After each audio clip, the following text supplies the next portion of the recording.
What's up, all my investors of the Shaddai? I'm back again with another HINANCE video breaking down the complex financial world for everyday people like me and you so we can get to this money, this cheddar, just a little bit more smoothly. Today, I'm talking about the 10 mistakes that stop people from getting rich. It was a video uploaded by Earn Your Leisure.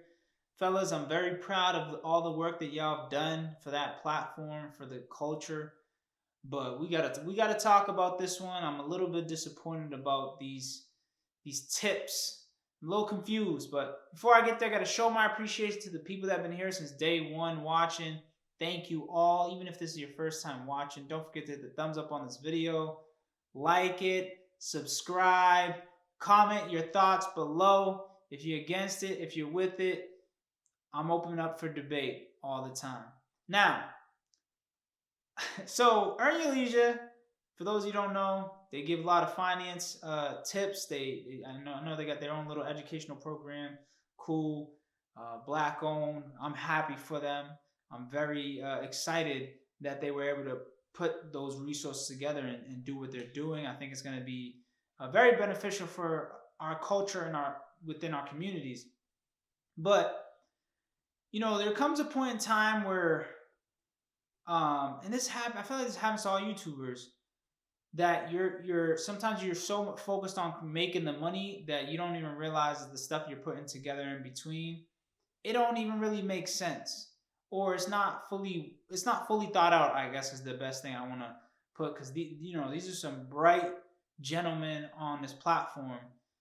So it's not that they don't know what they're talking about, but as a viewer, as a listener, you really got to just like you got to be careful what you're intaking from these YouTubers. And not to say that this is what they're doing, but a lot of YouTubers, they want you to stay in a rat race, right? They want you to stay on the wheel. So they'll just confuse you in a way where you're not focused on what you should be. But I'm not saying that that's what they did here. But they came up with this 10 mistakes that stop people from getting rich. Cool, I listened to the video. Some great things in it. Some things could have been bunched up, added together. Let's run down the list real quick. First is not having a lifetime income goal. Second, not having a lifetime net worth goal for your family. Those two things can be bunched into one, and worded in such a way where it would make sense to bunch them into one. Not investing every single month. Here's the kicker on this one. This is the one that caught me. Before you pay off any bill or debt, you should invest first. Invest in every single month. Before you pay any bill, any debt, the debtors don't care about you. The debtors are there to collect their money in which they gave you in advance. Before you pay any bill or debt, invest in assets or money makers that will pay you. Now, I completely kind of understand what he meant by saying that, but to just say it starts to confuse me. I don't know who their audience is, and maybe that's the issue. I might have had some expectation that they have more of a beginner investor audience, but maybe they don't. Maybe they have a more higher sophisticated audience. But even if you had a high sophisticated audience, telling someone to invest money in something they're not really sure of before paying off a bill, like telling someone to invest in something that has a 50% volatility in it before paying their rent, is kind of crazy to me. Before paying your insurance for your vehicle that's going to get you to your job, is kind of crazy for me. Before paying your phone bill that's going to help you trade all these stocks or current crypto that you're doing, is kind of crazy to me. So I think I know what he meant. What he really meant to say was, people need to learn how to budget.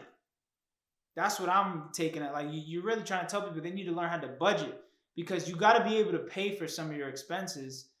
But from that, you got to take some money out and invest it. And if you don't have no money to invest, you need to go back to your expenses and see what you can chop down. I consider that budgeting. That's more straightforward than telling people not, like, before you pay any bill off, any debt, you should invest first. Invest in something that's gonna make you money. Well, what if it crashes tomorrow and now you just put up your rent money and now you don't got your rent money? You just left someone out in the street because you just threw it out there. And it happens when you're making so much YouTube videos. Like, you just say things sometimes that don't make no sense. I've made videos where I say things that don't make sense, and I kind of like wish I can go back and fix it. And I'm like, oh, someone's gonna call me out on it one day. And so it happens. I understand, but it's just like I feel like I had to speak on it. So if anybody watched that video, I don't want them to feel um, like they weren't confused or they shouldn't be paying stuff that they've agreed to pay for just to invest. The fourth was spending all that you earn or more than you earn. Investing 90% of what you make and live off of 10. Come on, brother. Come on. Let's see what there was a comment here we have from a guy from Texas. I think his name is Fred from Texas here. Texas Fred. Laugh my ass off. Live off 10%. Save 90. Come on, guys. Let's be realistic.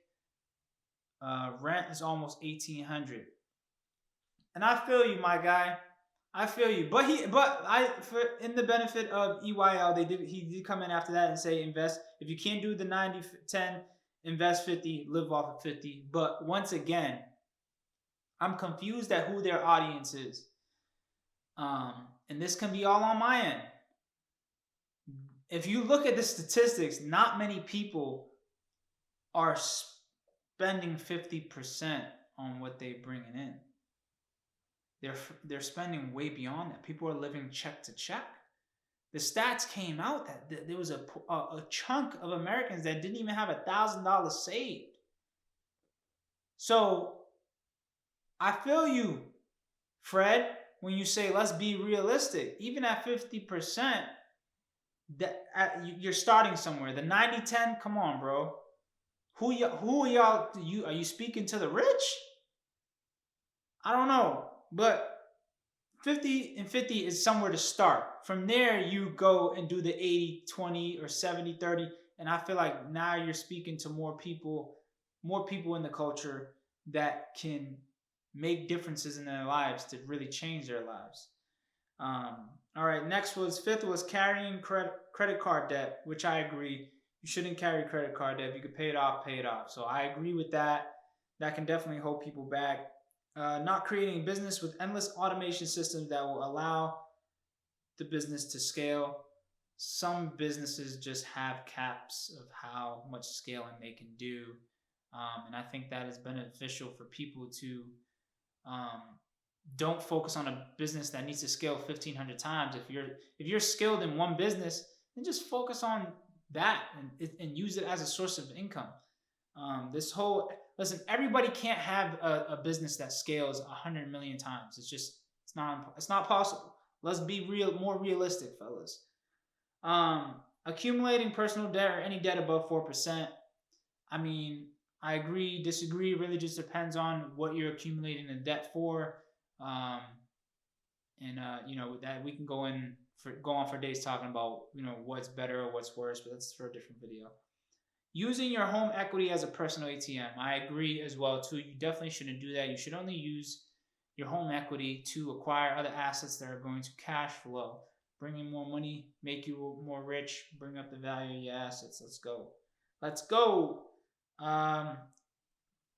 Accumulating never-ending debt.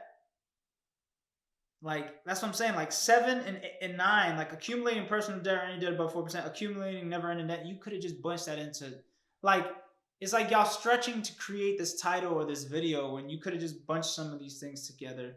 But I do agree, accumulating never-ending debt, spending on materialistic things that don't really do nothing for your life, just makes you feel better in the moment. Yes, I agree. And then not taking the time to master the market. I agree there as well. You got to try to, and that may take time to master a market or a industry, a career. It may take time, but having a plan to try to master it, I think is beneficial. But I don't know, like, And shout out to EYL, man. Like I said, I don't want this to come off as some video as like I'm hating on them. I'm definitely not hating on them. They've had great success, and I wish them nothing but the best. But as Black creators, I feel like I have to say, like, y'all slipping up when y'all doing videos like this. This ain't the best. This ain't your best output. Because and then you got people in the comments like, oh, this is the best video I've ever seen. Oh my God. You leave this up for here forever. And it's like, bro, that's like a list of 10 things that could have easily been like a list of like 5, 7 type of things. So this wasn't like some like list that's gonna take you out of poverty and put you in Beverly Hills. Like, so I feel like I feel like I need to be a voice that's not just being the yes man. I love EYL, yes, I love y'all, but this is not the highest ability that y'all can put out. And if I ever put out trash tips, I hope that my audience will be like, yo, you could do a little bit better than this. Come on. But to each his own. I don't know. Let me know your thoughts on the top 10 mistakes, or not the top 10, the 10 mistakes that hold people back. Do you agree, disagree? How you feel? Let me know in the comments. I appreciate y'all for watching anyways. I'm going to finish this video out by saying, if you're interested in joining the investors group chat, shoot me a DM above. I will get you all the details needed to join. We're just a group of individuals looking to build generational wealth and just having daily conversations about finances. It's very important. So if you're interested, shoot me a DM above. I'll get you all the details. Thank y'all for watching. I'll see y'all tomorrow.